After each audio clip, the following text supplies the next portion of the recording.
बातमी आहे महत्त्वाची। तत्पूर्वी चॅनलवर नवीन असाल तर लाईक आणि सबस्क्राईब करायला विसरू नका।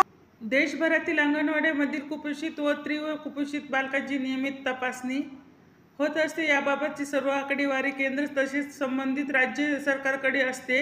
या बालकांना पुरेसा पोषण आहार मिळाला नाही तर त्यांची शारीरिक व मानसिक वाढ खुंटून भविष्यात त्याचा आरोग्याचा अनेक प्रश्न निर्माण होऊ शकतात। याची जाणीव असूनही केंद्रीय अर्थसंकल्पात बालकांच्या पोषण आहारावरील खर्चात तसेच त्यांची व्यवस्थित काळजी घेणाऱ्या अंगणवाडी सेविका आणि मदतनीसच्या मानधनात मागील अनेक वर्षात योग्य वाढ करण्यात आलेली नाही, असे अंगणवाडी कर्मचारी कृती समितीचे अध्यक्ष M. A. पाटील यांनी सांगितले।